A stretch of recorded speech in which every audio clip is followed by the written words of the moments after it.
تیری بات سن لیتا اور اس کے دل کی دنیا بدل جاتی. میرے نوجوانوں میں یہاں آیا, میں نے چند نوجوانوں کے چہروں کو دیکھا, میں نے چند نوجوانوں کے ہاتھوں کو دیکھا. میں پچھلے سال بھی آپ سے کہہ کر گیا تھا اور آج پھر کہہ رہا ہوں. میں پچھلے سال استقبال رمضان پر جب تقریر کر رہا تھا اور میں شراب کی مذمت بیان کر رہا تھا, میں شراب کی آیتوں کو آپ کے سامنے پڑھ رہا تھا کہ شراب حرام ہے, مگر اسی وقت ہم نے یہ دیکھا کہ ایک شرابی مجمع میں شراب پی کر آیا اور ڈولنے لگا اور لڑکھڑانے لگا.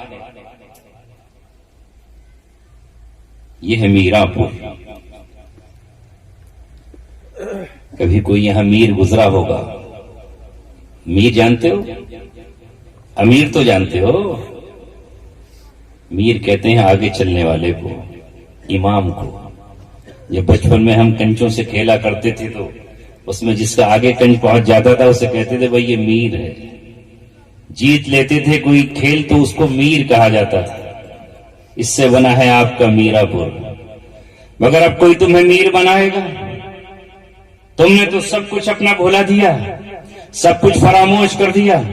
جب میں یہاں داخل ہوا میں نے اپنے نوجوانوں کو دیکھا, مجھے اس کا شکوہ نہیں رہا, کیونکہ آج تو ماحول ہی ایسا بن گیا ہے کہ کون ہے جو اپنے چہرے پر نبی کی سنت کو سجائے. ہمارے بچے ہمارے ہاتھوں سے نکل گئے, ہماری بیٹیاں ہمارے ہاتھوں سے نکل گئیں. کل ہماری بیٹیاں حضرت فاطمہ کو اپنا رول ماڈل مانتی تھیں, کل حضرت عائشہ ان کے لیے نمونہ تھیں. آج ہماری بیٹیوں کے لیے حضرت عائشہ نمونہ نہ رہی, حضرت فاطمہ نہ رہی, حضرت خدیجہ نہ رہی, حضرت مریم نہ رہی, حضرت آسیہ نہ رہی. آج تو ہماری بیٹیوں کے لیے بالی ووڈ یا ہالی ووڈ کی فلم اسٹارن وہ ان کی نمونہ ہے. وہ جو پہن کر آئیں وہ یہ پہنیں گی. اور ہمارے نوجوان مردوں کے لیے حضرت بلال نمونہ نہ رہے, حضرت عمار نمونہ نہ رہے, حضرت بکر صدیق نمونہ نہ رہے, حضرت عمر نہ رہے, حضرت علی نہ رہے, حضرت عثمان نہ رہے, صحابہ نہ رہے, بلکہ ایک ناچنے والا,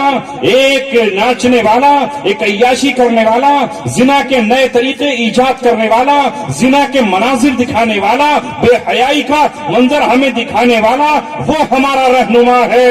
ایک نوجوان ہمیں ناشتہ کرا رہا تھا, میں نے اس سے پوچھا کہ جناب یہ آپ کے کان کیوں چھدا ہوا ہے, یہ آپ کے کان میں یہ چاندی کا رنگ کیوں پڑا ہوا ہے؟ تو اکڑ کر سینہ تان کر گردن اونچی کر کے کہتا ہے مائی شوق, میرا شوق ہے, میرا شوق ہے. دوسرے اس سے چھوٹے نوجوان نے کہا یہ آج ہی کی کہانی ہے, دل کوئلہ ہو گیا بھائی, اس کے اثرات دوسری چیزوں پر بھی پڑے.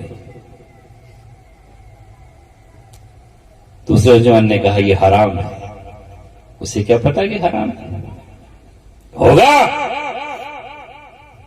پھر میں نے کہا کہ اس بچے نے جو کہنا تھا کہہ دیا, کل قیامت کا میدان ہوگا, آپ ہوگے. آؤ قرآن کریم کو سنو, نسبت پر قرآن کی آئے ہو, مدرسے کی نسبت پر آئے ہو جہاں قرآن پڑھا جاتا ہے. جب اللہ تعالیٰ نے آدم علیہ السلام کو اور حضرت حوا کو اور ابلیس کو اس دنیا میں بھیجا تو ابلیس نے اللہ تبارک و تعالیٰ سے کہا اللہ میں تیری قسم کھاتا ہوں, میں لاتخذن من عبادی کا نصیبا مفروضا, میں تیرے لوگوں میں سے, تیرے بندوں میں سے کچھ لوگوں کو اپنا بنا کر رہوں گا, اپنی مٹھی میں قید کر لوں گا, اپنے پیچھے چلاؤں گا. اور اس نے کہا وَلَا أُضِلَّنَّهُمْ, اور میں ان کو گمراہ کروں گا, سیدھی راہ پر نہیں چلنے دوں گا. اس نے کہا وَلَا أُمَنِّيَنَّهُمْ, میں انہیں آرزو میں لگاؤں گا. آرزویں کیسی کہ میں کان چھدوا کر کے چھدا تو نہیں بن رہا, بچے لوگ مجھے سلمان خان سمجھیں گے. اور شاید کچھ حسینائیں اس پر اپنا دل نچھاور کر دیں. شکل تو دیکھ لیتا اپنی آئینے میں, شکل پہ تو 12 بج رہے ہیں, ادھر سے گزرے ادھر لاہور پڑے کوئی, ناک تو اپنی دیکھ لیتا کیسی ہے, رنگ تو دیکھ لیتا. مگر شیطان نے بولا أُمَنِّيَنَّهُمْ, میں تو سلمان خان نظر آ رہا ہوں. جدھر جاؤں گا ادھر سے مجھے اشارے ہوں گے, اور یہ پتہ نہیں ہے کہ اللہ نے, شیطان نے اللہ سے کہا میں انہیں حکم دوں گا وَلَآمُرَنَّهُمْ فَلَيُغَيِّرُنَّ خَلْقَ اللَّهِ, وہ اللہ تبارک و تعالیٰ کی تخلیق کو تبدیل کر دیں گے. یہ تبدیل ہی تو ہے کان کا چھدا دینا, ناک کا کٹا دینا. آپ نے دیکھا ہوگا کہ بہت سے جانور, بیل یا بھینس یا بکری ایسے ہوتے ہیں جن کے کان کاٹ دیے جاتے ہیں تاکہ وہ جی جائیں. آپ نے ان کو دیکھا ہوگا. ابلیس نے یہ کہا کہ اللہ تو نے پورے کان کے جانور دیے, میں یہ کہوں گا کہ جانور کو زندہ رکھنے کے لیے اس کے کان کاٹ دو, اور میں انسانوں کو یہ حکم دوں گا مردوں کو کہ وہ مرد ہو کر کے عورت بنے. اس کے دل میں یہ آرزو پیدا ہو جائے کہ میرے رب نے مجھے کہاں مرد بنا دیا, کاش میں تو عورت ہوتی, ناک میں لونگ پہنتی, اور کانوں میں رنگ پہنتی, اور پیروں میں پازیب پہنتی, اور ہاتھوں میں چوڑیاں پہنتی, اور اس کے بعد پھر کوئی کہتا کہ واہ کیا خوبصورت حسین لگ رہی ہو, چاروں طرف سے سیٹیاں بجتی, تو نے مجھے مرد کہاں بنا دیا. اللہ یہ تو نے گستاخی کی ہے. اب میں کان چھیدا کر اور ہاتھ میں اپنے سونے کی چین یا چاندی کی چین پہن کر اور لڑکی بننا پسند کرتی ہوں. یہ افسوس کا مقام ہے کہ خوشی کا. مرد مرد ہے, عورت عورت ہے, شیر شیر ہے, شیرنی شیرنی ہے, بکرا بکرا ہے, بکری بکری ہے. اللہ رب العزت نے جسے مرد بنایا ہے اسے حکم یہ ہے کہ وہ اپنے ہاتھوں پر مہندیاں نہ لگائے. یہ مہندی لگانا حرام ہے. سن لو, یہ مہندی لگانا حرام ہے. نکاح کے موقع پر ہو, یہ نکاح کے بعد ہاتھوں میں چوڑیاں پہننا تمہارے لیے حرام ہے. سونے کی چین گلے میں پہنو یا ہاتھ میں پہنو, مردوں کے لیے حرام. سونے کی چین ہاتھ میں پہنو, یہ تمہارے لیے حرام. لہذا صرف ایک انگوٹھی جائز ہے اگر تمہیں زیور پہننے ہی کا شوق ہے, چونکہ وہ تمہارے نبی نے پہن کر کے دکھائی ہے. اس کا وزن بھی صرف 5.25 گرام ہو. کتنا؟ 5.25 گرام, اس سے زیادہ نہیں. عورتوں کو اجازت ہے نہلا دو سونے میں. یہ حال ہے ہمارا. کہا اس لیے کس کس کو سمجھائیں اے نوجوانوں, تمہارے چہروں سے ٹپکنا چاہیے تھا کہ تم ایک مسلمان کے بیٹے ہو. تمہاری زبان پر السلام علیکم ہوتا, پتا چلتا کہ تم مسلمان کے بیٹے ہو. تمہاری ٹی وی پر تصویر آتی تو پتا چلتا کہ تم مسلمان کی اولاد ہو. اسلام تمہاری شناخت ہے, ایمان تمہارا جوہر ہے, مسجدیں تمہاری عبادت گاہ ہیں, قرآن تمہاری وہ کتاب ہے جس پر تم عمل کرتے رہو. مگر آج ہم یہ سب کچھ نہیں کر رہے. آج ہمارا نوجوان نہیں رہا, اس لیے آج یہ ہمیں جلسے کرنے پڑتے ہیں. خدارا اپنے آپ کو مسلمان بنا لو, اس سے پہلے کہ اللہ تبارک و تعالیٰ تمہارے ساتھ بھی وہی کرے جو بنی اسرائیل کے ساتھ ہوا. وہ چاہے تو تم پر فرعونوں کو مسلط بھی کر سکتا ہے, اور تمہارے کتنے ہی علماء دعا کریں دعا اللہ قبول نہیں کرے.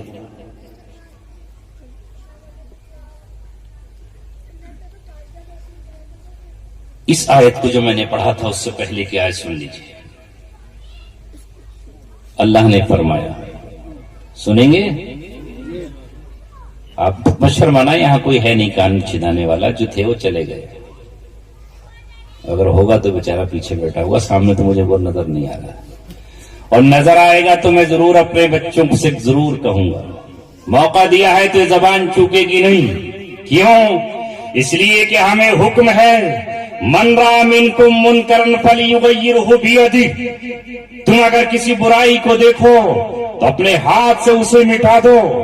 اگر ہاتھ سے نہیں مٹا سکتے فَإِلَّمْ يَسْتَطِعْ فَبِلِسَانِهِ, اسے زبان سے مٹاؤ.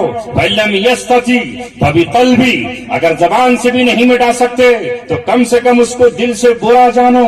وَذَلِكَ أَضْعَفُ الْإِيمَانِ, یہ ایمان کا سب سے کمزور درجہ ہے. اگر دل سے بھی برا نہ جانا تو ایمان ہی باقی نہیں ہے, ایمان ہی باقی نہیں ہے. اگر میں آپ کو ابھی اللہ نہ کرے گالیاں بکنے لگوں تو غصہ آئے گا کہ نہیں آئے گا؟ اگر کچھ غیرت ہے غصہ آئے گا نا, کیونکہ ظاہر ہے کہ اندر غیرت ہے ابھی اچھا ہمیں گالیاں بک دیں. تو اسی طرح اگر ہمارے سامنے برائی ہوگی تو ہم اس برائی کو برائی کہیں گے. اور اے نوجوانوں یہ تمہارے لیے ہے جو اللہ تبارک و تعالیٰ کی تخلیق کو تبدیل کرتا ہے وہ 24 گھنٹے لعنت میں رہا کرتا ہے. آج مسلمانوں کا معاشرہ تباہ ہو گیا. یہی وجہ ہے کہ دل ہمارے آج دل نہیں رہے بلکہ یہ پتھر ہے. قرآن نے کہا بنی اسرائیل کے دلوں کے بارے میں ثم قست قلوبکم من بعد ذلک فہی کالحجارۃ او اشد قسوہ. اللہ فرما رہا ہے کہ پھر تمہارے دل پتھروں جیسے ہو گئے, پتھروں سے بھی بلکہ سخت ہو گئے. وَإِنَّ مِنَ الْحِجَارَةِ لَمَا يَتَفَجَّرُ مِنْهُ الْأَنْهَارُ. اور پتھر بھی نرم ہو جاتے ہیں. پتھر روتا ہے, پتھر روتا ہے تو اس سے اس کے آنسوؤں سے نہریں جاری ہو جاتی ہیں, ندیاں جاری ہو جاتی ہیں. وَإِنَّ مِنْهَا لَمَا يَتَفَجَّرُ مِنْهُ الْأَنْهَارُ وَإِنَّ مِنْهَا لَمَا يَشَّقَّقُ فَيَخْرُجُ مِنْهُ الْمَاءُ. اور پتھر بھی وہ ہیں کہ جو پھٹ جاتے ہیں اور ان سے پانی جاری ہو جاتا ہے. اور کچھ وہ ہیں وَإِنَّ مِنْهَا لَمَا يَهْبِطُ مِنْ خَشْيَةِ اللَّهِ جو اللہ تبارک و تعالیٰ کے خوف سے لڑک جاتے ہیں.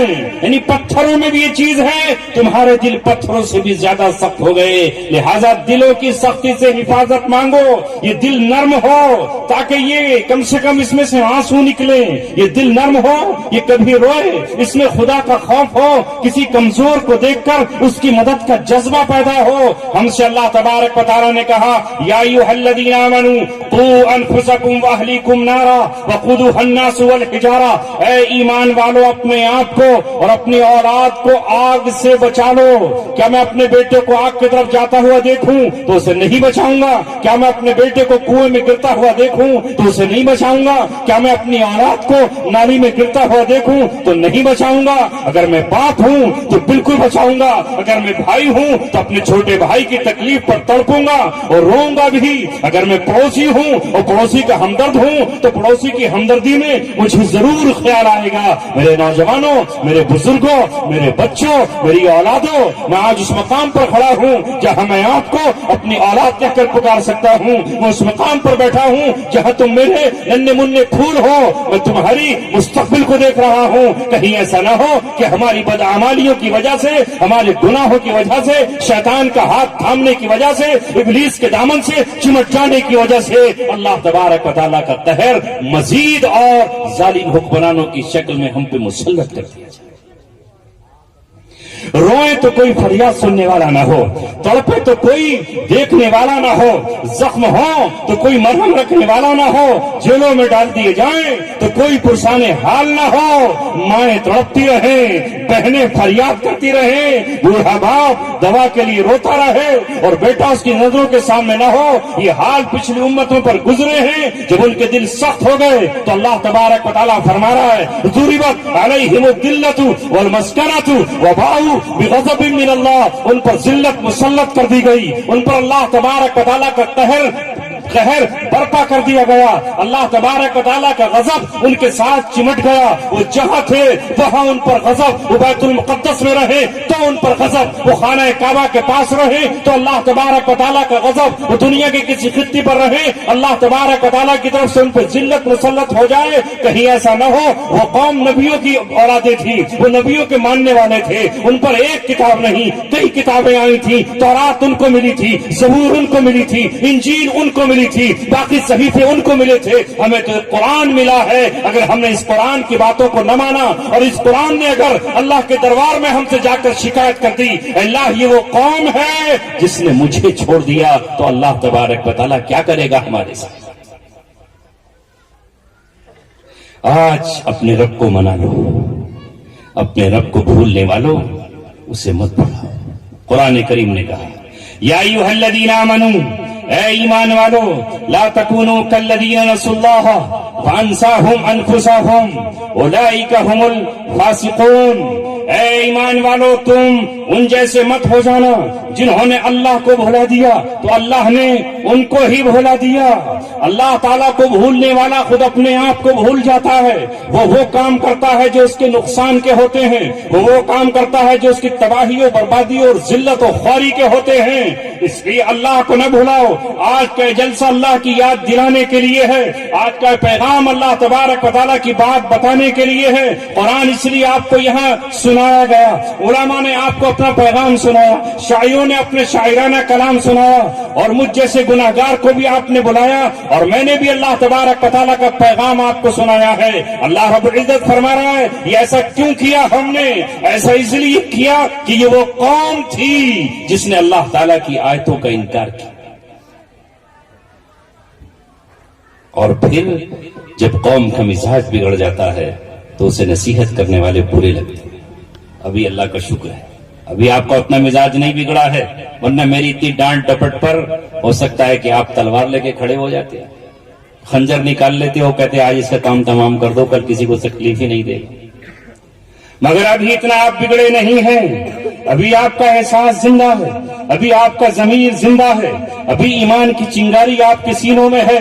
یہ غفلت ہے جو آج ہم پر چھا گئی ہے ان موبائلوں کی آوازوں کی وجہ سے، ان موبائلوں کی بے حیا تصویروں کی وجہ سے، ان نغموں گانوں اور سنگیت اور سارنگی کی وجہ سے. یہ غفلت ہے. آج بھی اللہ کا شکر ہے کہ تم اپنے علماء کی محبت میں رات کے 1 بجے تک یہاں بیٹھے ہوئے ہو. یہ الگ بات ہے کہ یہاں تعداد بچوں کی، نوجوانوں کی زیادہ ہے اور بزرگوں کی تعداد کم ہے. مجھے تو آپ سے کرنا، اللہ فرما رہا ہے ایسا کیوں کیا ہم نے؟ ذلت کیوں مسلط کی؟ ذالک بما عصوا وکانوا یعتدون. وہ نافرمانیاں کرتے تھے اور حدوں سے گزر جاتے تھے. ایک حدیث پڑھی تھی، اسے کہہ کے بات ختم کر دوں گا. سب کو جلدی ہے، مگر میرے عزیزو یہ رات اگر اللہ کی یاد میں گزر گئی تو اس سے قیمتی رات کوئی نہیں. سونے کی تو 360 راتیں ہیں دن میں پورے سال کی. انگریزی حساب سے 365 یا 366 دن ہوتے ہیں، تو 364 راتیں آپ کی ہیں سونے کی.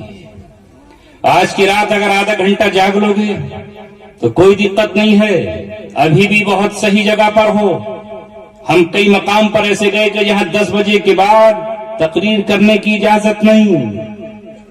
ابھی بھی شکر ادا کرو.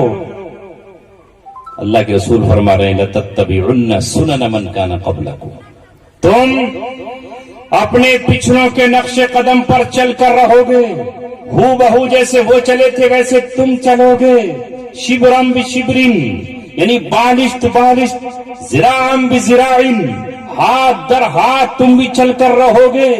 حتی دخلوا جحر ضب، یہاں تک کہ ان میں کا کوئی شخص اگر گوہ کے بھٹ میں، گوہ ایک جانور ہوتا ہے جنگل میں، اگر تم گوہ کے بھٹ میں داخل ہوئے ہوں گے تو تم بھی ان کے نقش قدم پر چل کر رہو گے. صحابہ نے کہا اللہ کے رسول کیا اس سے یہود اور نصارہ مراد ہیں؟ آپ نے فرمایا عوامن، اور کون ہو سکتے ہیں؟ یعنی آپ نے پیشین گوئی کر دی کہ میری امت بھی یہودیوں اور عیسائیوں کے نقش قدم پہ چل کے رہے گی. جو وہ کر رہے ہیں وہی ہم کریں. کیا ہم نہیں چل رہے؟ لباس کون سا پسند ہے خود بتاؤ. یہودیوں کا جو لباس وہی ہمارا لباس، جو تہذیب ان کی وہی تہذیب ہماری. ہمارے نبی نے تو ہم سے یہ کہا کھانا کھاؤ، بیٹھ جاؤ، دسترخوان بچھاؤ، اگر کوئی ایک لقمہ گر جائے، ایک ٹکڑا گر جائے، کرکا گر جائے، ایک دانہ گر جائے، اٹھاؤ دسترخوان سے اسے بھی کھا لو. کھڑے ہو کر نہ کھاؤ، چلتے ہوئے نہ کھاؤ، جانوروں کی طرح نہ کھاؤ. مگر آج مسلمانوں کا حال کیا ہے؟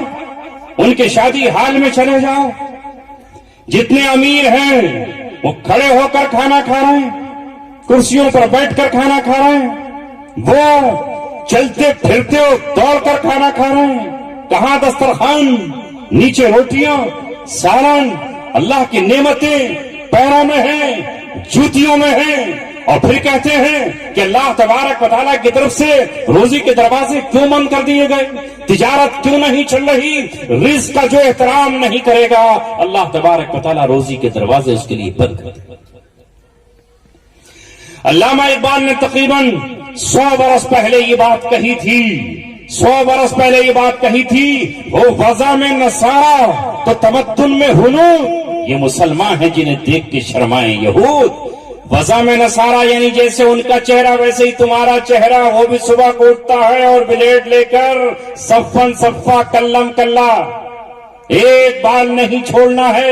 اور آج بھی ہمارا نوجوان بیوٹی پارلر میں جا کر, سیلون میں جا کر, ہیئر کٹنگ سینٹر پر جا کر یہ کہتا ہے ایسی فٹ کری لگاؤ کہ اس کے بعد کبھی بال کی نوک نظر نہ آئے. مگر ہر نائی کہتا ہے ہاتھ جڑوا لو, یہاں تک نہیں کونیوں تک, اور پیر جڑوا لو. ابھی تک ایسا کوئی لوشن نہیں آیا جو تمہاری داڑھی کو عورت کی طرح, چہرے کو عورت کی طرح کر دے, تو نکلیں گی نوکیں. کراتے ہیں کہ نہیں؟ یہ سنتوں کا جنازہ کون نکال رہا ہے؟ یہ سنت تم نے اللہ تبارک و تعالیٰ کے اپنے ہاتھوں ذبح کی, اپنی چوکھٹ پہ ذبح کی اور اس کو نالیوں میں بہایا. تو اللہ تبارک و تعالیٰ نے کہا اب تم دوسری سنت سے محروم کیے جاؤ گے.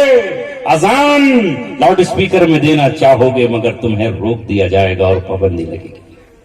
روکو, اپنے آپ مٹاؤ تو تکلیف نہیں, خود مسجدوں کو ویران کر ڈالو. خود مسجدوں کو ویران کر دیا, نہیں جاتے نماز پڑھنے کے لیے. تو ہو وضع میں نصارا, کپڑے کیسے, جیسے کہ میں نے ابھی کہا, کتنے نوجوانوں کو میں دیکھتا ہوں کہ ان کی یہاں سے پینٹیں یہ پھٹ رہی ہے, وہاں سے پھٹ رہی ہے, وہاں سے پھٹ رہی ہے, 3-4 جگہ پینٹ پھاڑ کر کہتا ہے کہ بھئی یہ کیسا پھٹا والی آواز ہے. کہا ایسا پہن کر کے شاہ رخ خان آ گئے. شاہ رخ خان کے ساتھ جانا پھر کریں, جب میدان قیامت میں اسی کے ساتھ ہو گئے. المرء مع من احبا. ایک صحابی نے اللہ کے رسول سے کہا کہ اللہ کے رسول قیامت کب آئے گی؟ آپ نے پوچھا قیامت کی تیاری کیا ہے تیرے پاس, کیا ہے, کیا عمل کیا ہے قیامت کے لیے؟ کہا اللہ کے رسول نمازیں تو بہت زیادہ نہیں ہیں, صدقات تو نہیں ہیں, غریب آدمی ہوں. پھر کیا ہے؟ کہا اللہ کے رسول آپ سے محبت کرتا ہوں. تو اللہ کے رسول نے کہا المرء مع من احبا, جو جس سے محبت کرتا ہے قیامت میں اسی کے ساتھ ہوگا. تم ان سے محبت کرو, ان کے ساتھ جانا ہے. اور ہم اللہ کے رسول اور اس کے صحابہ سے محبت کرتے ہیں, حضرت حسین سے, ہم ان کے ساتھ جائیں گے. محبت تو دکھ رہی ہے نا, کون کس سے محبت کر رہا ہے. ہو وضع میں نصارا تو تمدن میں ہنود. ہنود جانتے ہو, ہندوستان میں رہنے والے جو لوگ ہیں ان کو ہنود کہا جاتا ہے. کیا ہم یہ نہیں ہیں؟ کیا ہمارے یہاں منگنی, لال خط, جہیز, بارات یہ اسلام کا طریقہ ہے؟ کیا یہ کوئی اسلامی سنت ہے؟ حضرت فاطمہ کا جب نکاح ہوا تو مجھے بتاؤ بارات میں کتنے آدمی گئے؟ حضرت عائشہ کا نکاح ہوا تو کتنی بارات تھی؟ حضرت ام کلثوم نبی کی بیٹی کا نکاح ہوا تو کیا تھی بارات؟ کتنا جہیز تھا؟ کوئی ناچنے گانے والا تھا؟ کوئی چراغ جلے تھے؟ کوئی لائٹنگ ہوئی تھی اونٹ پر؟ آج مسلمان اپنے برادران وطن کے ساتھ مل کر اپنے نکاحوں کو انہوں نے وہی کر ڈالا جو وہ کرتے ہیں. وہ ان کے یہاں اگر بیٹا بیچا جاتا ہے تلک کے نام پر, تو تمہارے یہاں بھی تو بکنا شروع ہو گیا ہے. تمہارے یہاں بھی تو بکتا ہے کہ ہمیں اپنے اس بیٹے کے نکاح پر اتنا چاہیے, منگنی پر اتنا چاہیے, شادی پر اتنا چاہیے, بارات کو یہ چاہیے, یہ کھانا چاہیے اور وہ چاہیے. تو تمہارا تمدن بھی تو وہی ہو گیا اسلام کا. تم تو کھڑے ہو کر یہ کہتے کہ دنیا کچھ بھی کرتی ہو ہم اسلام نہیں چھوڑیں گے. پارسی اپنے مردوں کے ساتھ چیل کووں کو انہیں کھلائے تو کھلاتے رہیں, وہ انہیں مبارک, وہ ان کا طریقہ ہے. اگر دوسری قومیں اپنے مردوں کو جلاتی ہیں گنگا گھاٹ پر تو وہ جلائیں, وہ انہیں مبارک. ہم تو اپنے مردوں کو دفن کرتے ہیں اور کرتے رہیں گے. ہم تو نکاح وہ کریں گے جو ہمارے نبی نے کہا ہے. دنیا اس کو اچھا مانے یا برا مانے, کسی کو برا لگے اچھا لگے, جیسے اس طرح آپ نے اپنایا ہے یہی طریقہ تمہاری ختمہ پہ ہوتا, یہی طریقہ تمہارے نکاح میں ہوتا, یہی طریقہ تمہارا عقیقے کے موقع پر ہوتا, مگر تمام کی تمام رسمیں باطل سے لی ہوئی ہیں. لہذا اللہ تبارک و تعالیٰ ایسا نہ ہو کہ تم سے مکمل روٹ کر وہ فیصلہ کرتے جو اس نے بنی اسرائیل پر کیا تھا, کہ اس پہ ذلت مسلط کر دی تھی, ذلت کا طوق مسلط کر دیا تھا. آج پوری دنیا میں مسلمانوں کچھ بھی کہہ لو, تم پر ذلت کا طوق مسلط ہے, اور اللہ تبارک و تعالیٰ نے ہر جگہ تمہاری ذلت, اب اتنی ذلت ہے, بات ختم کر رہا ہوں, کہ ایک بیٹی جو میں نے کل کہا تھا بجنور کی سرزمین پر, پھر دوہرا رہا ہوں یہ بات بہت مقام پر پہنچے گی. اس بیٹی کو جنم ایک ماں نے جس کے سینے میں ایمان تھا, اس باپ کی وہ پشت میں رہی نطفہ بن کر, جو باپ لا الہ الا اللہ کا اقراری تھا, وہ اس ماں کے رحم میں رہی, جس ماں نے روزہ رکھا تھا, جس ماں نے نمازیں پڑھی تھی, جس ماں نے قرآن پڑھا تھا. اس کی ولادت پر ماں نے کہا تھا مولوی کو بلا کر, اس کے کان میں اذان پڑھ دیجئے, ماں کان میں تکبیر پڑھ دیجئے. کسی کا نام عائشہ رکھا, کسی کا نام مریم رکھا, کسی کا نام خدیجہ رکھا, کسی کا نام ام حبیبہ رکھا, کسی کا نام ام عمارہ رکھا. یہ مسلمان کی بیٹیاں تھیں, مگر آج ذلت کا چاٹ کسی اور نے نہیں, کسی نے سڑک پہ تھپڑ نہیں, بلکہ کتنے گھر ایسے ہیں اور کتنے مکان ایسے ہیں, کتنے خاندان ایسے ہیں, وہ بیٹیاں اپنے باپ کو ٹھیکا دکھا کر اپنے بھائیوں کو ذلیل و خوار کر کے وہاں پہنچ گئی جہاں تم نے تصور میں نہیں سوچا تھا, جہاں سے تم کیڑے, جہاں تم برداشت نہیں کر سکتے تھے. یہ ہے وہ ذلت.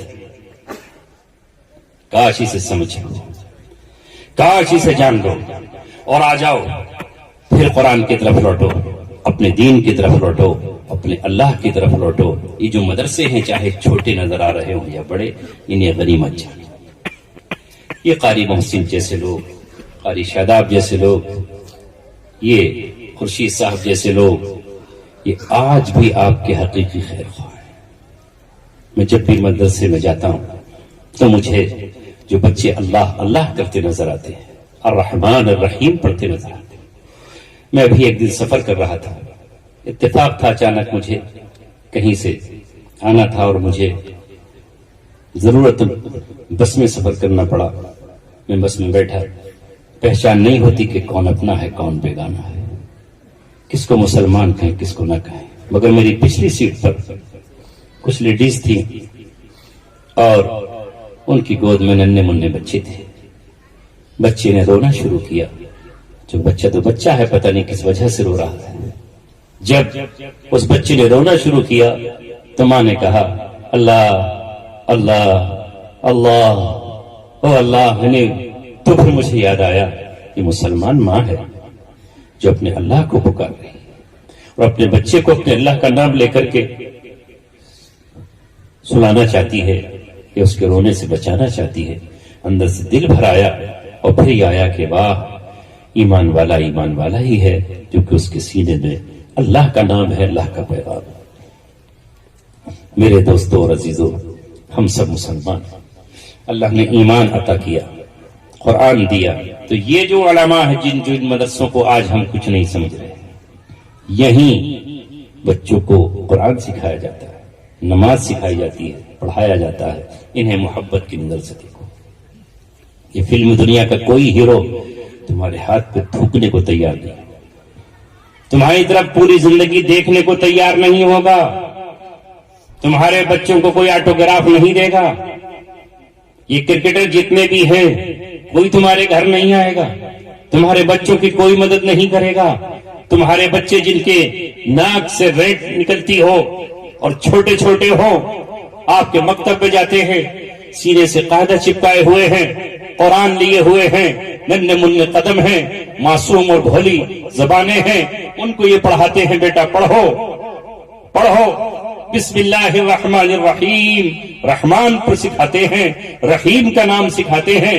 پڑھو اعوذ باللہ من الشیطان الرجیم, پڑھو بیٹا رب یسر ولا تعسر وتمم بالخیر. تم تو اپنے کھیتوں میں کام کرتے ہو, اپنی دکانوں پہ کام کرتے ہو, اور یہ تمہارے بچوں کو تمہاری جنت کا ذریعہ بناتے ہیں، بیٹیاں ہیں تو انہیں آخرت کا ذریعہ بناتے ہیں، ننھے منھے لالوں کو قرآن پڑھاتے ہیں۔ آج بھی ان کی قدر کر لو، ہوا کے ان طوفانوں سے پہلے جو تمہارے چراغوں کو بجھا دینا چاہتی ہیں۔ آخری بات کہہ کے ختم کر رہا ہوں، فضول سمجھ کر جسے بجھا دیا تم نے وہی چراغ جلاؤ تو روشنی ہوگی۔ فضول سمجھ کر جسے بجھا دیا تم نے وہی چراغ جلاؤ تو روشنی ہوگی۔ اس زمانے میں معزز تھے مسلمان ہو کر، ہم خوار ہوئے تاریک قرآن ہو کر، ہم نے قرآن کو چھوڑ دیا ہے، قرآن کے احکام کو چھوڑ دیا ہے، قرآن کے پیغام پر کان رکھنا چھوڑ دیا ہے، اس لیے ذلیل و خوار ہے۔ اللہ نے تم کو وہ دن بھی دکھائے تھے، تاریخ کے سنہری الفاظ میں تمہارا نام لکھا جاتا تھا، اور آج دنیا یہ کہتی ہے کہ مسلمان بدترین قوم ہے، اسے جدھر چاہو ادھر لے جاؤ، جب چاہو اس سے ایمان کا سودا کر لو، جب چاہو اسے کچھ بھی کر ڈالو۔ اللہ تبارک و تعالی ہمیں عمل کی توفیق عطا فرمائے۔ بہت غور سے سنا آپ نے، بہت جذبوں سے سنا، اور میں نے کسی کو تکلیف دینے کے لیے بات نہیں کہی، میرے دل پہ بوجھ رہتا میرے بچوں، اگر میں اپنے دل کی بات آپ سے نہیں کہتا، میں اپنا درد آپ کو نہیں دیتا، میں اپنی آہیں آپ کو نہیں دیتا، چونکہ میں ایسے مراحل سے گزرا ہوں جہاں میں نے نوجوان بچوں کو نشہ کرتے ہوئے دیکھا ہے، شراب پیتے ہوئے دیکھا ہے، اسمیک پیتے ہوئے دیکھا ہے، جیلوں میں بند دیکھا ہے، جن کی مائیں تڑپتی ہیں، ہائے کاش میرا لال، میرا بیٹا اس جیل میں نہ ہوتا اور میری خدمت کرتا ہوتا۔ وہ بیٹے کہاں سے بگڑے؟ کہیں وہ سیلون سے بگڑے، کہیں وہ نشے سے بگڑے، کہیں کسی کرمنل نے بگاڑا، اس لیے تکلیف ہوتی ہے۔ اللہ نے بیٹوں کو اس لیے بنایا کہ ماں کی خدمت کریں، ماں کی دوا کی گولیاں لائیں، بیٹیوں کو اس لیے بنایا کہ وہ ماں کا سہارا بنے، اگر ماں بیمار ہو تو ماں کے سہانے اس کا سر دبائیں، لیکن اگر بیٹیاں اپنی ماں کو نہ پوچھیں اور بیٹے اگر اپنے باپ کو نہ پوچھیں اور اگر چھوٹے اپنے بڑوں کا احترام نہ کریں تو پھر ابھی انسان ہی کہاں رہ جائیں گے۔ درد تو جانوروں میں بھی ہے، ایک کوے کو کوے کا درد ہوتا ہے، بلی آپس میں ایک دوسرے سے محبت کے ساتھ کھیلتی ہے۔ اے دوستو، سب کچھ لٹ گیا ہے ہمارا، اس لیے میں آپ سے عرض کرتا ہوں، کچھ نہیں دے سکتے کسی کو تو محبت تو دے دو، پیار دے دو، عزت دے دو، اور بڑے جو ہے وہ چھوٹوں کو شفقت دے دے۔ وآخر دعوانا الحمدللہ رب العالمین۔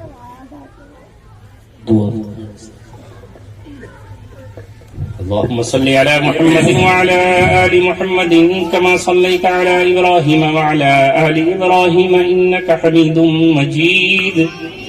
ربنا ظلمنا أنفسنا وإن لم تغفر لنا وترحمنا لنكونن من الخاسرين۔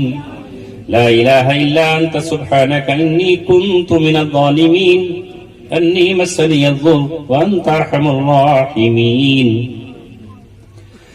لا إله إلا الله الحليم الكريم، سبحان الله رب العرش العظيم، والحمد لله رب العالمين۔ أسألك موجبات رحمتك وعزائم مغفرتك والغنيمة من كل بر والسلامة من كل إثم، لا تدع لنا ذنبا إلا غفرته ولا هما إلا فرجته ولا دينا إلا قضيته ولا حاجة من حوائج الدنيا هي لك رضا إلا قضيتها يا أرحم الراحمين۔ اے اللہ، کافی دنوں کے انتظار کے بعد اس اجلاس کی گھڑی آئی۔ اے اللہ، یہ خطہ اس مدرسے کی برکت سے جگمگا اٹھا۔ اے اللہ، اس مجمع میں ہر طرح کا بندہ تیرا موجود ہے۔